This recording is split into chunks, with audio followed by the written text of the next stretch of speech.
Extremely sorry to disappoint అంటే ఇప్పుడు ఏదో ఉనికిపోతున్నాను మంచం కింద కూర్చొని ఏడుస్తున్నాను అని అందరూ what ever the media speculating వాళ్ళందరికీ చిన్న డిసప్పాయింట్మెంట్ ఉండొచ్చు వీడియో. ఇక్కడ పాయింట్ ఏంటంటే I just want explain the whole concept.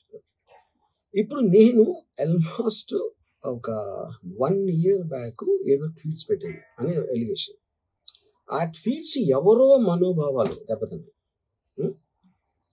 ఇక్కడ విచిత్రం ఏంటంటే 1 year బ్యాక్ పెట్టిన ట్వీట్స్ 4 డిఫరెంట్ ప్లేసెస్లో 4 డిఫరెంట్ జ్యూరిస్డిక్షన్స్లో 4కి ఒకే 3-4 రోజుల వ్యవధిలో వాళ్ళ మనోభావాలు దెబ్బతిన్నాయి. వాడు ఆ పరంగా కంప్లైంట్ ఇవ్వడం, కేసులు పెట్టడం జరిగింది.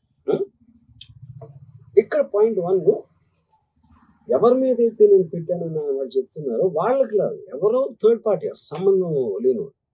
ఆ కాంటెక్స్ట్లో అసలు ఈ కేసు ఎలాగా ఈ సెక్షన్స్ ఎలా వర్తిస్తాయి అనేది అప్పుడు ఆబ్వియస్గా నాకు వచ్చే అనుమానం కానీ నాకు కానీ నా మనుషులు కానీ ఇది ఒక పర్సిక్యూషన్ చేయడానికి ఒక పద్ధతి ప్రకారం ఉన్న అలౌబుల్ లాస్ని వాడుతున్నారా, లేకపోతే ఇప్పుడు వరల్డ్ ఓవర్ ఒక ఫినామినా ఏం జరుగుతుందంటే పొలిటికల్ పార్టీస్ వాళ్ళు they are weaponizing the systems of the police. అది అమెరికాలో జరుగుతుంది, యూరోప్లో జరుగుతుంది, ఎక్కడ కూడా జరుగుతుంది.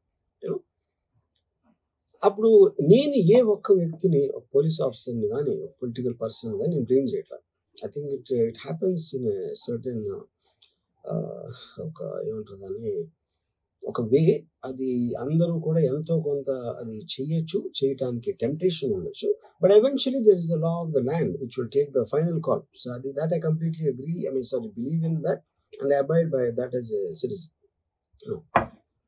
సో ఇప్పుడు ఇక్కడ జరిగింది ఏంటి, నాకు ఒక నోటీస్ వచ్చింది, నేను ఒక రిప్లై ఇచ్చాను, ఫలానా చోట ఫలానా తారీఖు నేను వస్తాను.